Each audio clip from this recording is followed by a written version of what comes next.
Hi, I'm Kristen Cassens, and this is my presentation on the impact of the inclusive classroom. First of all, what is action research? The steps for action research are listed here so you can see how it is different than the steps of traditional research. We've got identify a change, observe your present situation, plan different possible interventions, carry out the intervention, observe the effects of the intervention, evaluate against your original goals, and then lastly, publish and share your findings. So here is a short video to kind of recap the purpose of action research.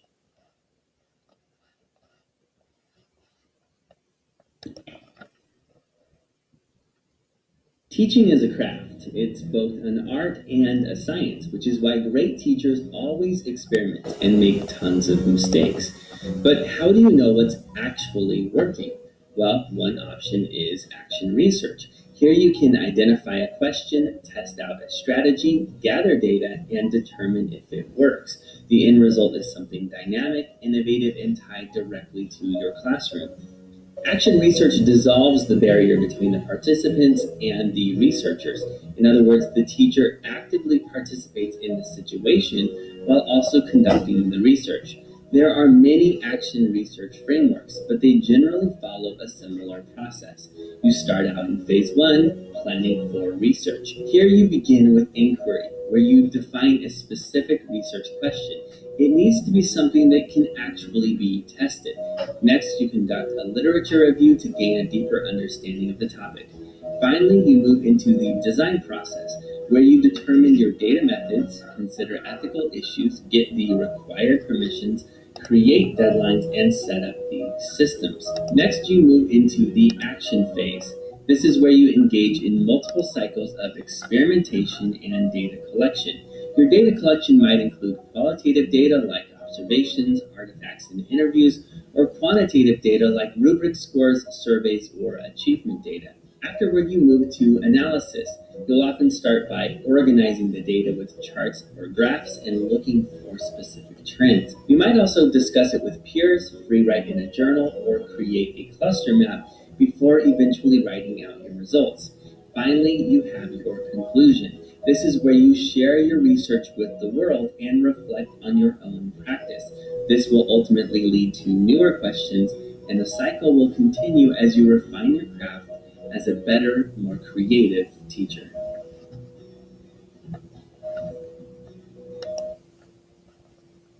All right, so back to the presentation. My call to inquiry. Well, I chose to research the benefits of inclusion classrooms on students with developmental disabilities because there are a lot of differing views in my district, and it's pretty inconsistent on which grade levels implement inclusion and which ones don't. I find it kind of odd that they're able to choose if they want to or not. And it's really causing confusion between some of our staff members, especially those of us that are trying to collect data to compare the benefits and the disadvantages of inclusion. So I came up with 3 different research questions to investigate. Number 1, I focused on how inclusive classrooms impact those students socially and emotionally. Number 2, I wanted to see how inclusion classrooms could lead to higher academic achievement for students with IEPs, or if it did. And lastly, I wanted to see how the academic progress in reading and math of students with disabilities who have inclusion classes do compared to the progress made in more traditional or resource settings. So my first literature study was on 2 different perspectives on inclusion in the US. The first one was the deficit perspective. Their special education goal is to provide students with the skills they need to function as normally as possible, and this is the perspective adopted by most US schools today. Number 1, identify their shortcomings and use methods to support them. Number 2, teach them skills that they need to overcome those challenges. And number 3, provide environmental and academic accommodations for them. Now, on the flip side of this, we have the social constructivist perspective, whose goal of special education is to take a look at learning disabilities and how they're defined, because they're usually defined by the people who are in charge of looking at those learning and behaviors. So number one, all children are competent learners. Number two, we're supposed to provide diverse learning opportunities for those students. And lastly, we're adjusting the setting and not the students. So the real focus is on why the student should be included versus why they should not. The literature study I did second was a summary of the evidence on inclusive education, and it really summarized all the long-term advantages and benefits to inclusion that goes well beyond academics, such as stronger reading and math abilities. They're more likely to enroll in college or enter the workforce, higher attendance rates, more likely to finish high school, fewer behavior problems, more likely to live independently, and able to develop and maintain those always important social relationships. So this study was conducted on 68,000 primary and secondary school students. They all had identified disabilities, and this was a 2012 study in Massachusetts. My third and final literature study was on the academic progress of students across inclusive and traditional settings. So this was an Indiana inclusion study, and it was 6 Indiana school districts with students of various learning disabilities from urban, suburban, and rural areas, 2nd through 5th grade. Here are the 3 different tests they conducted and used the data from these assessments to compare. We have the ISTEP Plus, Indiana Statewide Test of Educational Progress, curriculum-based testing, and then they also took data from the Basic Academic Skills Sample, or the BAS. So I chose the BAS to graph over here to show, as you can see from the stars on the bottom, inclusion math and inclusion reading was slightly higher than resource math, but it was not as significant as I figured it would be. So here's the research methodology I chose to go ahead and conduct my study. I did online teacher surveys to collect both quantitative and qualitative information, STAR 360 student assessment data to get that quantitative research I already had, and then phone and online teacher interviews to collect mostly open-ended qualitative research.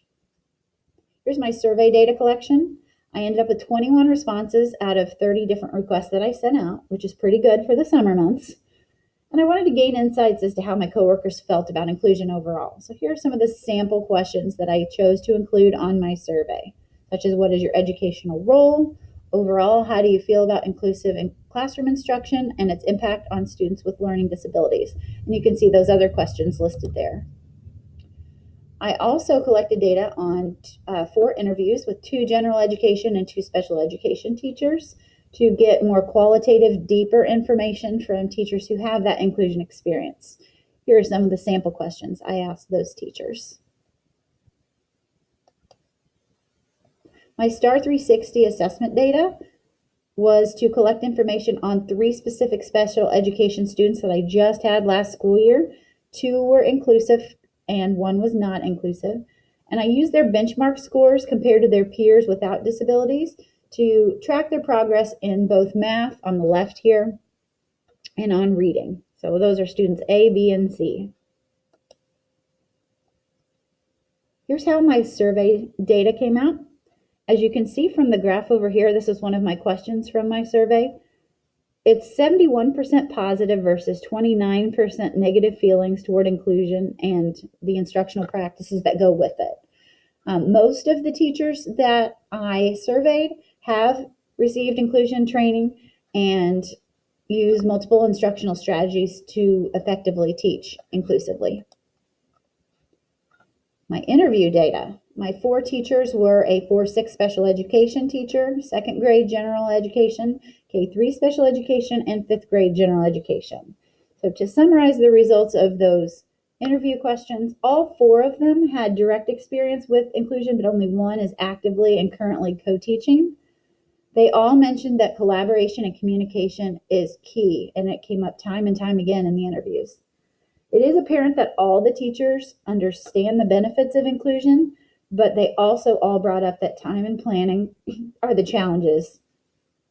The general education teachers both brought up differentiation and scaffolding and having multiple methods of instruction as ways that are successful for inclusion. Student data.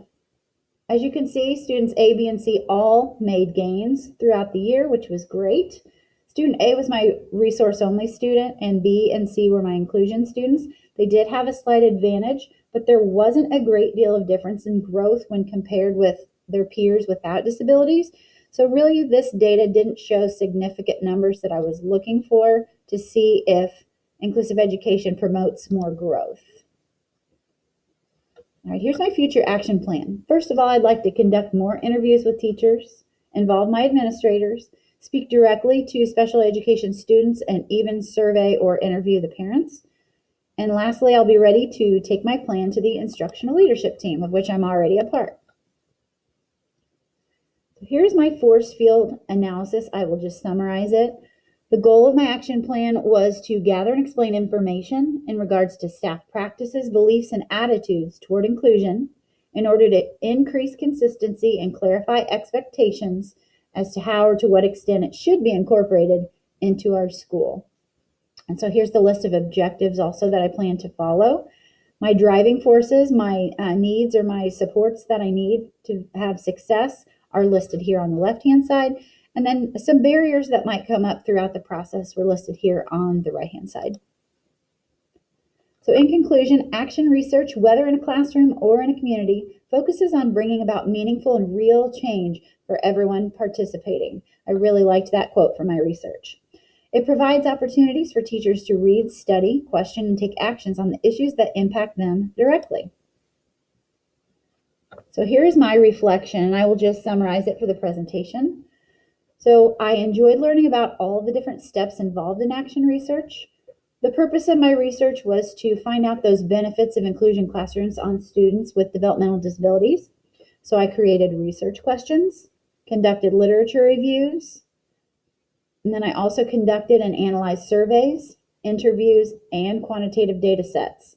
So through all that, I was able to draft a future plan of action that I want to share with my colleagues and then eventually my administration team.